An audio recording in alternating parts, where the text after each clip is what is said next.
Bonjour à toutes, bonjour à tous. Nous sommes le lundi 9 décembre 2024. L'actualité se renouvelle. Voici les titres du journal.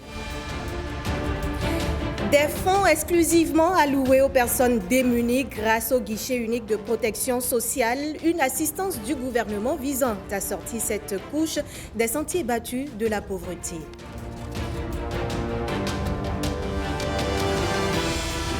Le secrétaire permanent de l'interprofession Soja Bénin montre au créneau. Il a fait une sortie pour mieux éclairer sur les nouvelles conditions de déroulement de la campagne de commercialisation du soja.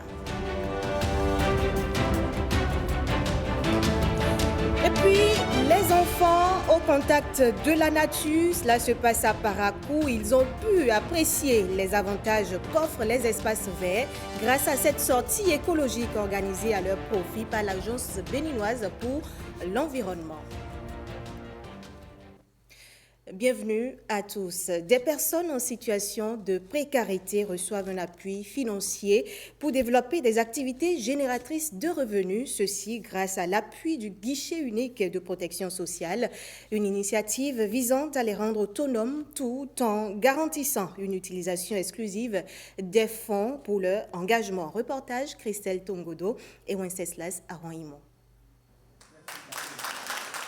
Avec l'aide du guichet unique de protection sociale, ces femmes bénéficient d'un financement pour initier ou renforcer leurs projets dans un objectif précis, leur autonomisation économique. Ce n'est pas parce que vous êtes parent à quelqu'un, ce n'est pas parce que vous êtes ami à quelqu'un. Hier, on vous aurait choisi parce que l'État a de la manne à distribuer. On aurait dit c'est ça le social. Mais aujourd'hui, vous auriez compris que pour qu'on puisse vous choisir, on est venu même dans vos maisons pour voir si vraiment vous avez besoin d'une contribution de l'État.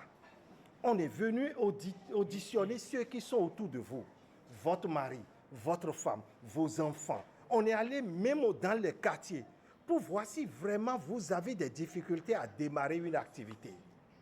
L'objectif de l'État est de vous accompagner, mais accompagner véritablement ceux qui en ont besoin. Il s'agit donc pour vous de sortir de la grande vulnérabilité pour une autonomie financière, car il y a plus de joie à se prendre en charge qu'à dépendre de la générosité des autres. Revêtez-vous de stratégies innovantes pour que vos proches et vous-même puissiez bénéficier des fruits de vos sacrifices. Ces fonds alloués strictement pour des projets auxquels ces femmes se sont engagées assurent une utilisation ciblée et efficace des ressources. C'est un sentiment de joie parce que ça doit faire au moins 3 semaines. J'ai suivi le directeur départemental sur Radio Cotonou. Donc je ne savais pas que ça allait être une réalité. On a intérêt à bien garder et à faire ce qu'on a dit qu'on doit faire avec. Une initiative prometteuse qui, au-delà de l'aide immédiate, cherche à poser les bases d'une autonomie durable et à lutter contre les inégalités économiques. Nouvel acte des rencontres explicatives initiées par le ministère de l'Économie et des Finances au profit des professionnels du secteur privé. Le directeur de la concurrence et le secrétaire permanent de l'autorité de régulation des marchés publics ont exposé au public cible les mesures incitatives qui relèvent de leurs institutions respectives. C'était en fin de semaine écoulée à Cotonou en présence d'Igo Ayosso et Estelle Pazou, nos témoins. Les entreprises qui participent à la concurrence. Attirer l'attention sur ce que fait l'État pour que le secteur privé se sente en confiance, c'est l'objectif de cette soirée d'échange. 2 thématiques clés sont au rendez-vous, à savoir la réglementation de la concurrence et les principales innovations du Code des marchés publics en faveur du secteur privé. Déjà à partir de 2019, l'idée était qu'il fallait rendre gratuit la mise à disposition des dossiers d'appel à la concurrence, quel que soit le montant du marché. Ça a été consacré par la nouvelle loi, l'article 47. Les garanties qui amenaient les entreprises à aller vers les banques avant de soumissionner. Alors, le gouvernement a décidé qu'avec cette loi, on puisse permettre à ce que les entreprises, surtout les micro, petites et moyennes entreprises, puissent déposer juste une déclaration. Je vais m'engager à rester et c'est fini, il n'y a plus un copec à dépenser. disposition. Donc un risque pour l'État, mais pour motiver et accompagner les entreprises pour que le climat des affaires leur soit plus favorable.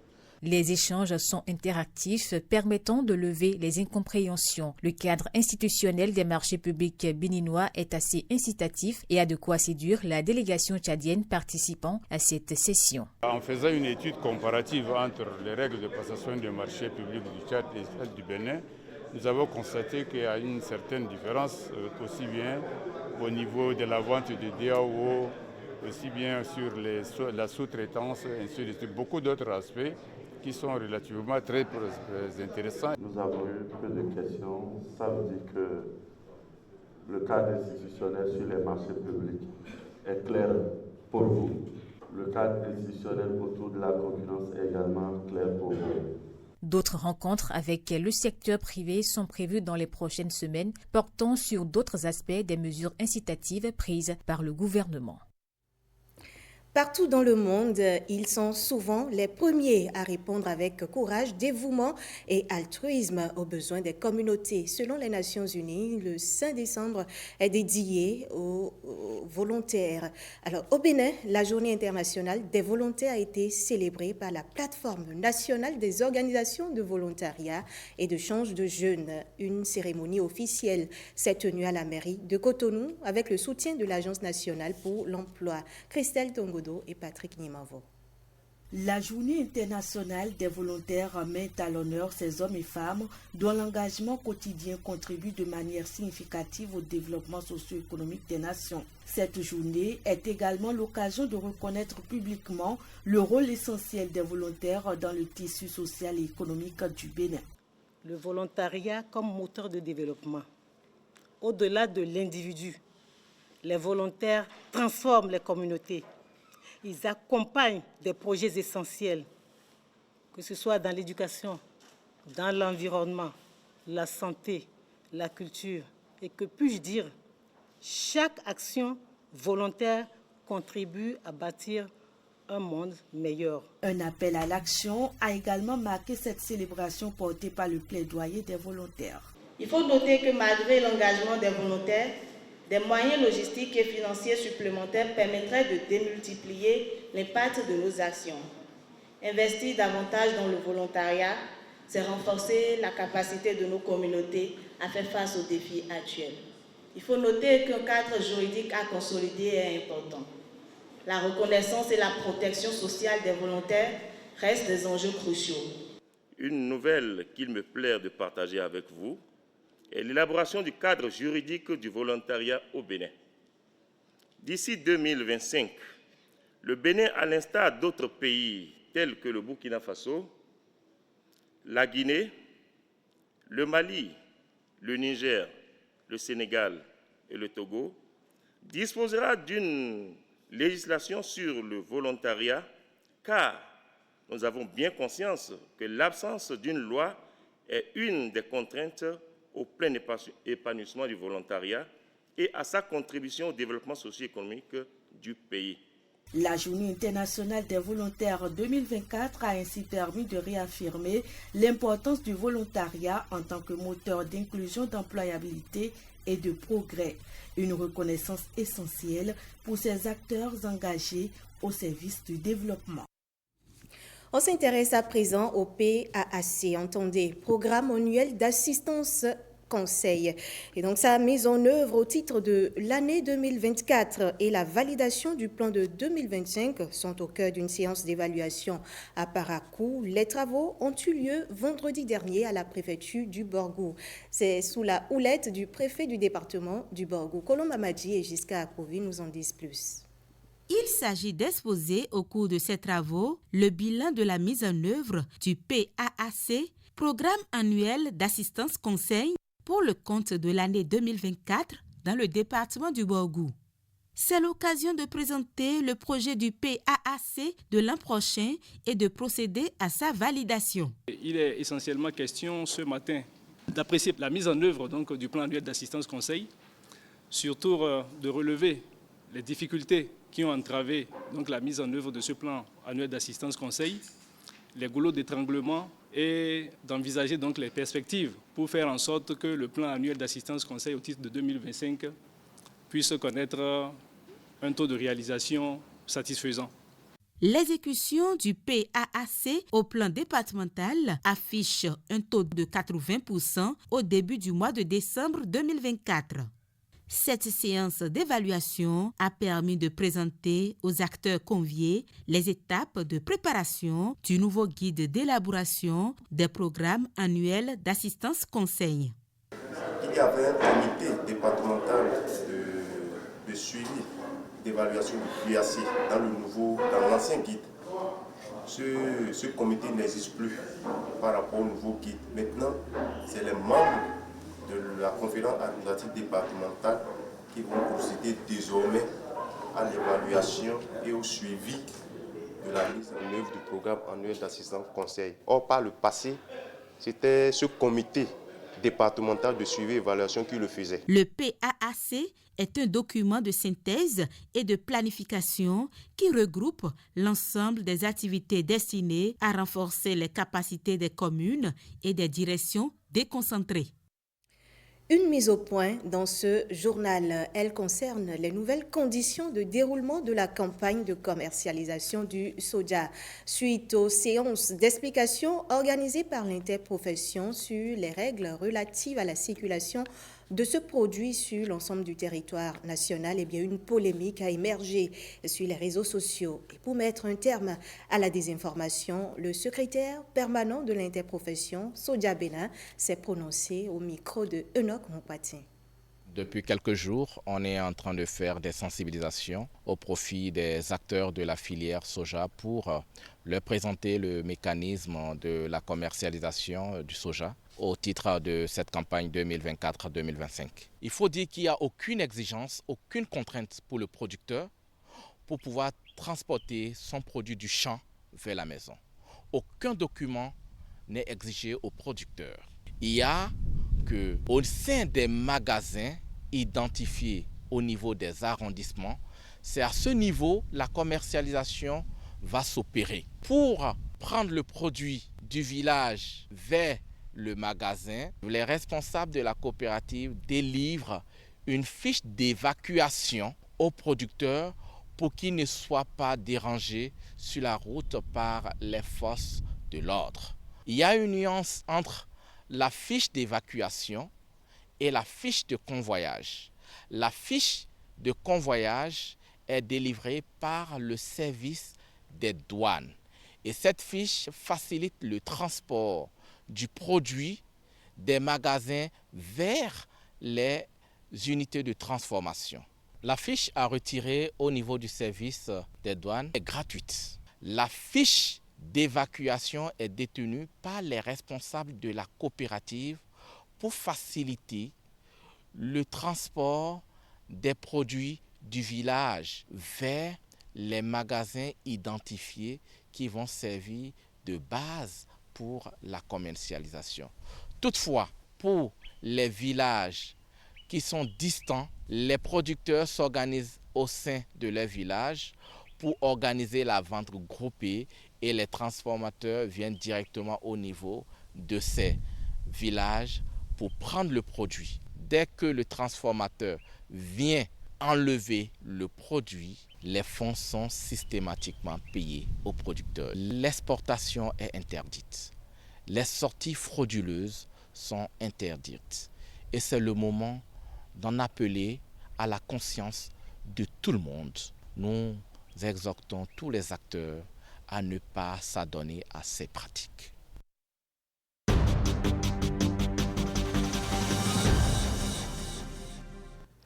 Si vous êtes entrepreneur ou aspirez à l'être, ce sujet vous intéresse.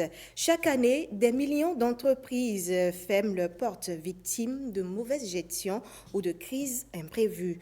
Comment éviter la faillite? Découvrons les clés pour surmonter les défis. C'est le dossier économie du jour. Présentation Ariane Da Silva. Quitter son emploi pour devenir entrepreneur. C'est un choix que Arlène a fait il y a 5 ans. Depuis, elle a créé sa marque de vêtements et fait son expérience en entrepreneuriat. J'ai travaillé 15 ans quand même avant de me lancer dans cette aventure. Je ne connaissais pas, c'était quelque chose que je ne connaissais pas. Mais j'y suis allée juste parce que j'aime.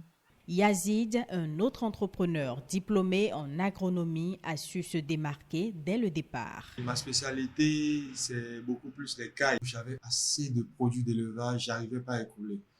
Il fallait que j'aille voir les consommateurs, je les suppliais d'acheter. C'est eux qui fixaient le prix. Mais avec le temps, je me suis dit, bon, pourquoi ne pas leur proposer la viande transformée, histoire d'atteindre directement le consommateur.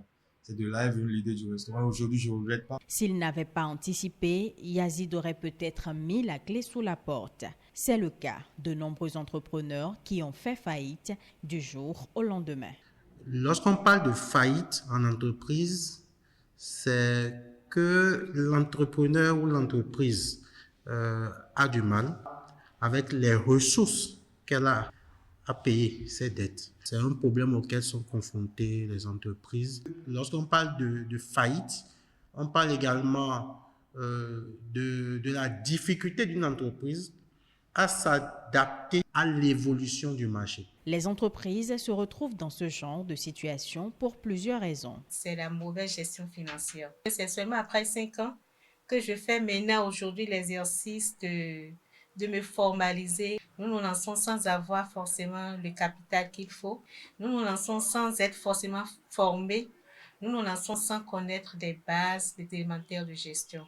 Et nous nous lançons sans avoir fait une étude de terrain. Une théorie qui se confirme. Nous avons décidé de créer une entreprise parce que peut-être nous avons étudié, nous avons beaucoup de diplômes.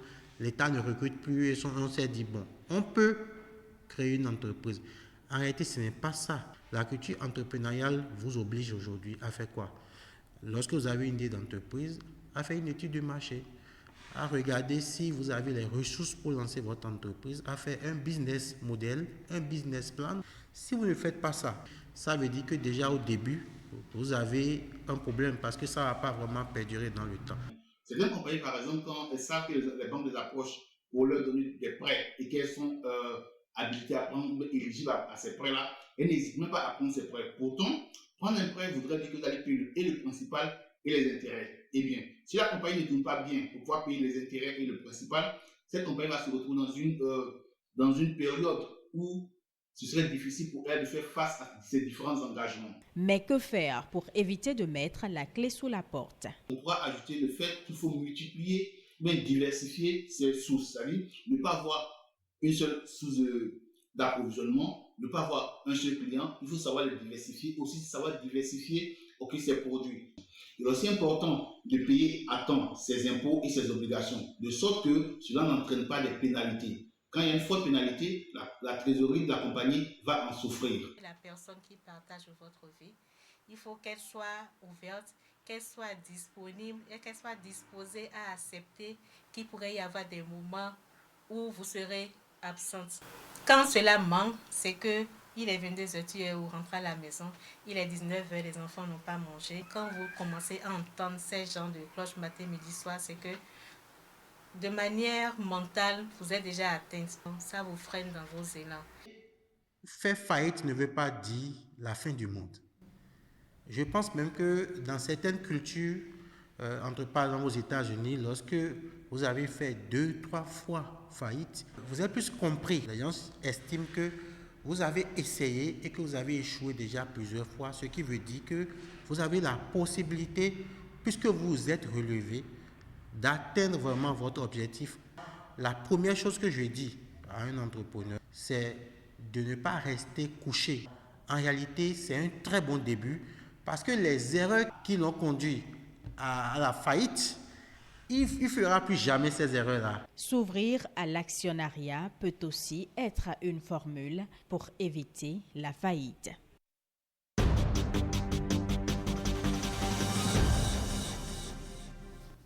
La santé cardiovasculaire au cœur des préoccupations en Afrique. Le Bénin a accueilli la semaine dernière une double rencontre majeure, le 4e congrès de la Société béninoise de cardiologie et le 3e congrès de l'Association des sociétés de cardiologie de l'Afrique de l'Ouest et du Centre. Un cadre de réflexion sur les défis posés par les maladies transmissibles et non transmissibles et une occasion d'honorer une figure d'excellence de la médecine. Retour sur une série cérémonie pleine d'engagement et de perspectives avec Christelle Tongodo et Simon Vignon. Il a fallu identifier Placé sous le thème « La cardiologie africaine à l'épreuve d'un double fardeau, flambée des maladies non transmissibles et impact des maladies transmissibles », cette rencontre scientifique souligne les défis croissants auxquels fait face le continent en matière de santé cardiovasculaire. Les maladies cardiovasculaires, notamment les crises cardiaques et les accidents vasculaires cérébraux, sont responsables d'environ 31% des décès, soit environ 18 millions de décès, dont plus des 3/4 surviennent dans les pays à revenus faibles ou intermédiaires. Dans son allocution, le ministre de la Santé a réaffirmé l'engagement du gouvernement béninois à soutenir les efforts des cardiologues tout en saluant les avancées notables réalisées dans le domaine. Vous n'êtes pas sans savoir que depuis quelques années, la chirurgie cardiaque est désormais une réalité au Bénin et elle contribue à sauver des vies, des dizaines de vies qui jadis étaient condamnés. Outre cette avancée remarquable, la cardiologie interventionnelle, l'oncologie et la médecine nucléaire sont les nouvelles armes qui rehaussent le système sanitaire béninois. Comme beaucoup d'entre vous ont pu le visiter, le Centre international, hospitalier international de Calavi, qu'on appelle CHIC, est la matérialisation de la vision du chef de l'État, le président Patrice Talon, qui tient coûte que coûte à faire en sorte que nous puissions avoir accès à des soins de qualité. Et je suis convaincu que le Bénin sera un tournant majeur dans la vie de notre association. Continuons à être ensemble, continuons à être solidaires, toutes générations confondues, et je suis convaincu que notre continent, nos sociétés vont rayonner et permettre à nos populations d'accéder à des soins de qualité. Vous avez mis l'accent sur la prévention. L'un des moments marquants de la cérémonie a été l'hommage rendu au professeur Marina Massoubodji, véritable modèle d'excellence, de résilience et d'inspiration pour la communauté médicale. Son parcours exceptionnel, mis en lumière lors du congrès, témoigne de son engagement pour une transformation sociale positive à travers la cardiologie. Professeur Marina Massoubodji, vous êtes déjà dans l'histoire de nos héroïnes. Vous avez été un précurseur de la protection sociale et de l'amélioration de la condition féminine. Comme vous pouvez le voir, les fruits de vos efforts à cette époque sont là. Ces assises permettront d'échanger sur les meilleures stratégies pour lutter contre les maladies cardiovasculaires en Afrique, tout en renforçant la coopération régionale pour faire face à ce double fardeau sanitaire. L'enfant et la nature, c'est le thème de la sortie écologique organisée samedi dans le périmètre de reboisement de la ville de Parakou par l'Agence béninoise pour l'environnement. C'est une initiative pilote en faveur des écoliers mise en œuvre par le programme d'éducation relative à l'environnement. Plus de précisions dans ce reportage de Ronald Robinson et Abdullah Fouidrissou. Dans la forêt témoin qu'est le périmètre de reboisement de Parakou et en compagnie de leurs encadreurs, ces élèves ont pu toucher du doigt la nature. J'ai vu les crocodiles, les chauves-souris, les poissons, l'eau sacrée, les arbres. Il faut protéger la forêt. J'ai appris que les arbres nous protègent. Sans les arbres, nous ne pouvons pas vivre. J'ai appris que les animaux aussi sont importants. Par exemple, les chauves-souris. Merci à eux. Bon, ils ont travaillé avec les enfants concernant l'environnement, comment entretenir l'environnement, comment garder son cadre de vie propre concernant les toilettes, la cour de l'école, les alentours, même à la maison. Aujourd'hui, ils ont choisi de nous amener vers la forêt ici pour découvrir aussi d'autres choses autres que ce qu'ils nous enseignaient à l'école. C'est vraiment une bonne organisation. Nous nous jouissons déjà de leurs bienfaits. J'aurais voulu qu'ils puissent élargir ça dans les autres écoles aussi du Bénin. Au-delà des plants d'arbres, séances de sensibilisation, dons de matériel et d'équipements d'hygiène réalisés dans ces écoles, le programme d'éducation relative à l'environnement communie les élèves à la nature à travers cette sortie. Même la mare sacrée Oru Tokoru n'a pas été occultée. C'est eux qui doivent assurer la relève de demain il faudrait qu'ils comprennent l'enjeu de la forêt, l'importance de la forêt, afin que demain, lorsqu'ils seront à des postes de responsabilité, ils puissent comprendre qu'ils ont intérêt à protéger la forêt, non seulement pour eux-mêmes, ensuite pour les générations futures. La nature, c'est un milieu d'apprentissage. L'enfant, il se construit, il découvre, il observe, il apprend des notions du vivant, du non-vivant. Il développe sa créativité, son imaginaire. C'est une initiative pilote et nous sommes en train de travailler actuellement avec 4 écoles. Et les enfants qui sont avec nous actuellement, ce sont des enfants de l'école primaire publique de Bioguera et ceux de l'école maternelle de Guéman à Parakou. On a sélectionné des enfants qu'on a identifiés lors de nos sensibilisations dans les écoles. C'est ceux qui ont bien réagi. La prochaine sortie écologique aura lieu dans les jours à venir au Jardin des plantes et de la nature de Porte-Novo. Pour une année 2025 prospère et remplie de grâce aux populations, le camp de prière « Jésus est la solution » est encore à Tori, dans le département de l'Atlantique, précisément à Devon-Cambin. Pourquoi ce rendez-vous se fait-il annuel et quelle est la particularité de cette édition? L'évangéliste Paul Dodji Noumonvi, responsable de ce camp de prière au Togo et au Bénin, apporte quelques clarifications. Les femmes et les hommes d'affaires, vous allez cramer un bon boulot. Notre camp de prière de Devon-Cambin est situé à 5 km du marché de Paou, sur la route de Tori. Notre grande séance de prière de fin d'année va commencer mardi le 10 décembre à partir de 19h. Et on va clôturer cette séance vendredi veillé à partir de 19h à 23h.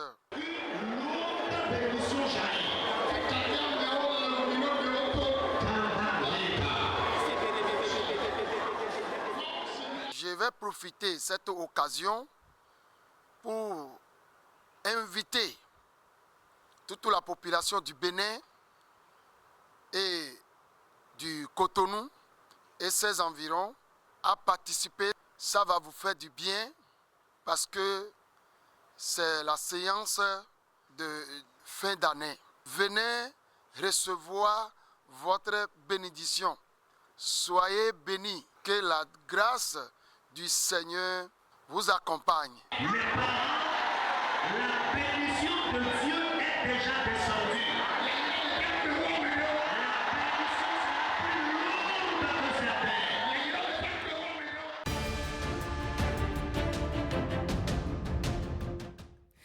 On ouvre à présent la fenêtre sur le reste du monde. Le Monde en bref porte la signature de Estelle Pazot. Fidèle à sa tradition d'alternance politique pacifique, le Ghana vient d'élire dans le calme le candidat de l'opposition John Mahama comme nouveau président. La victoire de John Mahama marque un retour historique, faisant de lui le premier président de la 4e République du Ghana à reprendre la présidence après en avoir été chassé par les urnes. Le vice-président du Ghana et candidat du parti au pouvoir à la présidence, Mahamoudou Bawumia, a reconnu sa défaite. En tant que démocrate convaincu, nous nous engageons à assurer une transition en douceur afin que les activités du gouvernement se poursuivent, a-t-il affirmé.